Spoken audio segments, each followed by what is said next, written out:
Hi guys, welcome to my new vlog. This is the second one, and today I want to talk to you about why self-help and self-development doesn't work for some people, and there is a deeper layer to this stuff. Let's start with my position.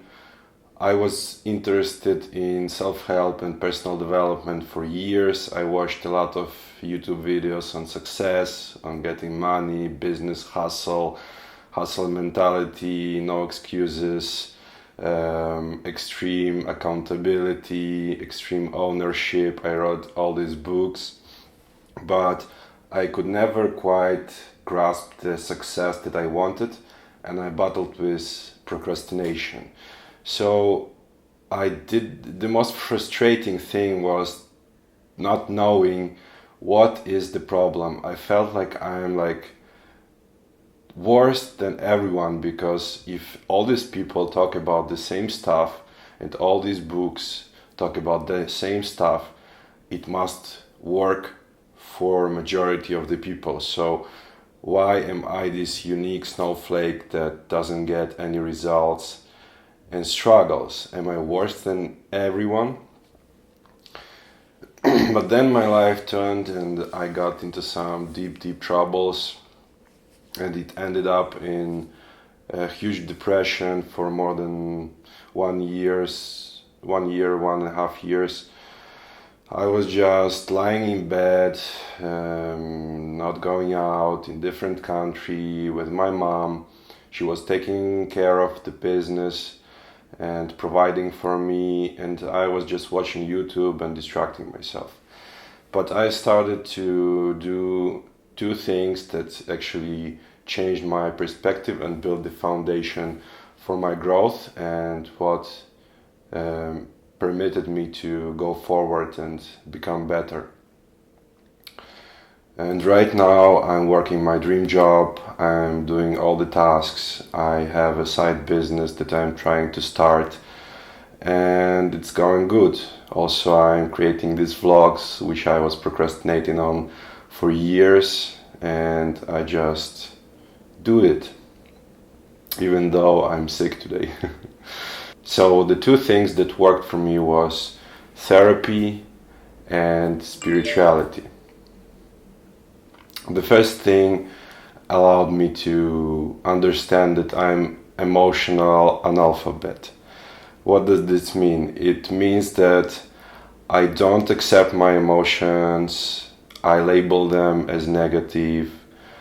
I actually despised people who are emotional, and I thought that logic is the only solution to all the problems, and you need to be rational first of all, and emotions is like just this thing for kids and weak people.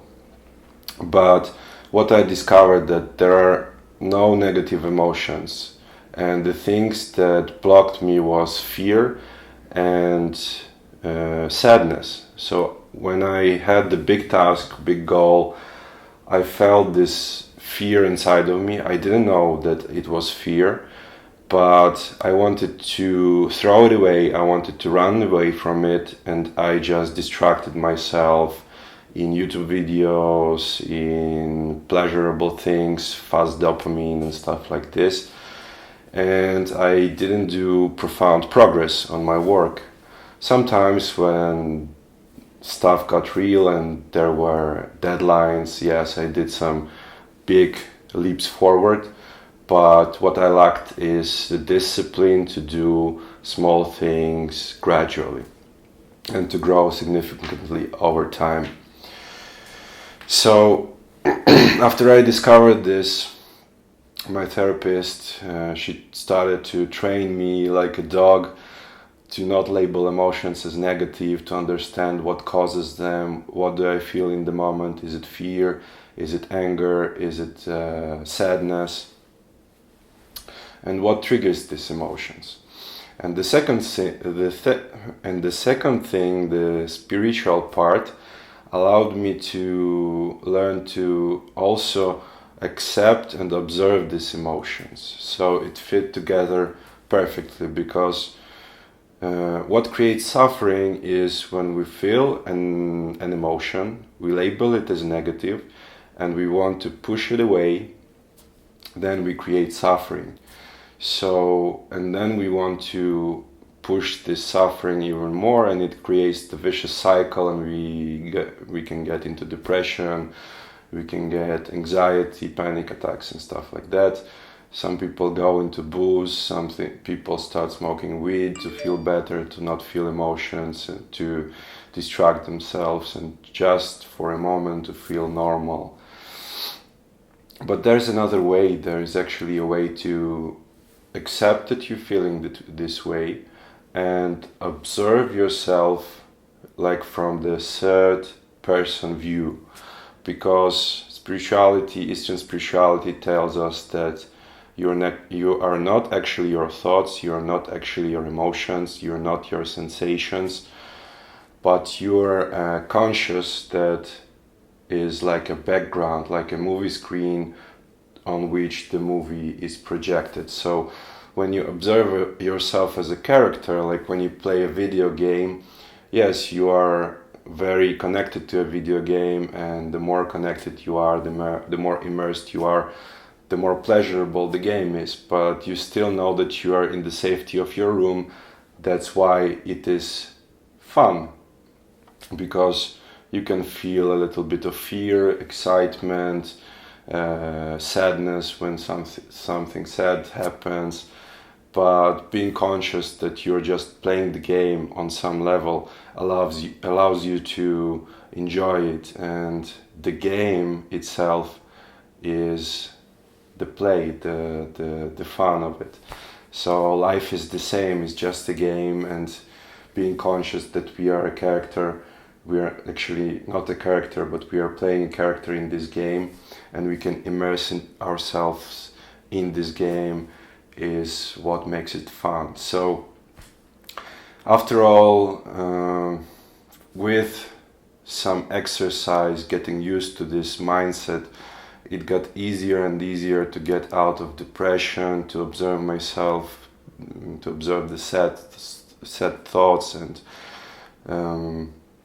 I was becoming a bit more and more normal. I started applying good habits, which served as a medicine for me, and right now I feel happy, even though I'm sick right now, even though I'm not going out for a few days. I still do the job, I still do my projects, I still shoot this video. So it's a huge accomplishment for me after years of doing nothing and procrastinating on the smallest things. So to sum up, I want to tell this. It's actually maybe sounding simplistic the way I put it, but for me it was mind-blowing, because after more than 10 years of reading books, watching videos, and trying to make myself better, I understood that that's actually not a full picture. Working on your emotions, accepting you're feeling some things that you label as negative, understanding why you feel them, being okay with these feelings actually help you to get out of this state. But the paradox is, if you want to get out, it doesn't work. So just fully give up, relax, give in, and live through these feelings. And the result, the byproduct of this will be the quick state change into the positive mindset, and you will be able to feel better and do the stuff you actually want to do. So it's not all about discipline, it's not about suffering, hard work. Yes, it's all connected, because we actually learn in suffering, we actually grow in suffering. Yes, discipline is important, but all these YouTubers and a lot of these authors, all that they say can be boiled down to Nike slogan, just do it. But what if I'm stuck and I cannot just do it? Then you can apply what I told you in this video, and see if it works for you. So I'm just sharing my experience with you. This is my second video. I'm trying to be consistent in uploading every week. It's like a journal for me. I want to look back in 5 to 10 years and see these videos and see where I was, what insights did I have. But if it's valuable also for you, please subscribe, please give a like, please leave a comment. I will respond to any comments, and I would be glad to help you out, because after I felt this ease and this happiness, and after being in the darkest place with no hope, and now being in the place where I feel calm, content, and actually enjoy life, I would like to actually share this and maybe help someone else, because it's not only for me, it's about sharing the value you get from the universe. Thank you so much for listening to me, and see you in the next video. Bye.